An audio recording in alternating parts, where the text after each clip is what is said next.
শৰীৰত হয়তো সীমাবদ্ধতা আছে, কিন্তু সপোনত নাই কোনো বাধা।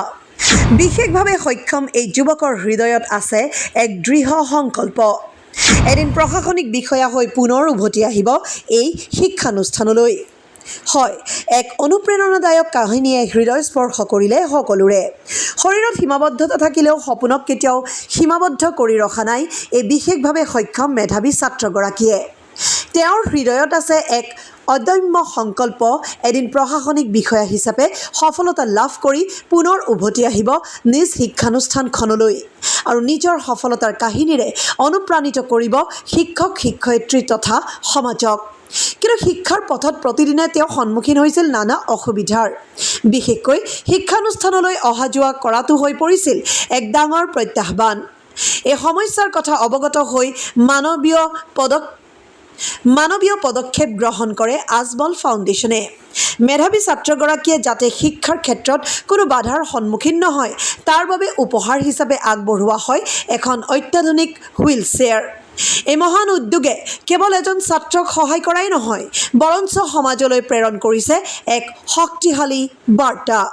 আজি এইখন হুইল চেয়াৰ পাই মোৰ মনত বহুত আনন্দ লাগিছে, বহুত মটিভেশ্যন ফিল কৰিছোঁ। মই এনেকুৱা লাগিছে যে মোৰ বহু সপোনৰ পৰা এটা সপোন ইয়াতে পূৰণ হৈ গ'ল।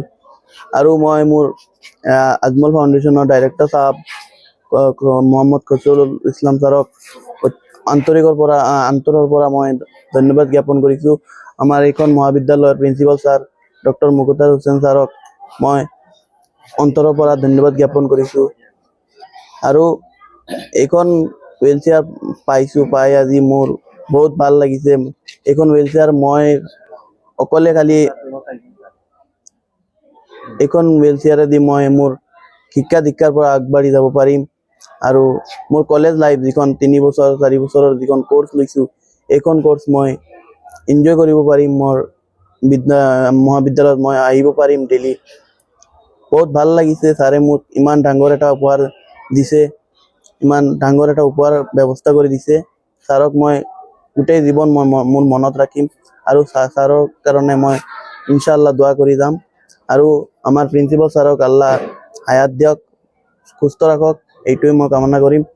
আৰু ইয়াৰ পিছত মই মৌলানা বদৰুদ্দিন ছাহাব আৰু আমাৰ সিৰাজউদ্দিন ছাহাবক বহুত অন্তৰৰ পৰা শুভেচ্ছা জনাইছোঁ আৰু ধন্যবাদ জ্ঞাপন কৰিছোঁ যে তেওঁলোকৰ কাৰ্যকালত মই এইখন প্ৰথমবাৰৰ বাবে পাইছোঁ।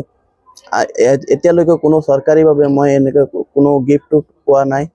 এইখন মোৰ আজমল ফেমিলিৰ পৰা পাইছোঁ। লাখ লাখ শুক্ৰিয়া আপোনালোক সকলক। আল্লাহ আপোনালোকক ভালে ৰাখক, সুস্থই ৰাখক, এইটোৱে মোৰ দোৱাৰ হ'ল। আৰু আপোনালোকেও মোৰ কাৰণে দোৱা কৰিব। হয়, মোৰ সপোনটো হ'ল এজন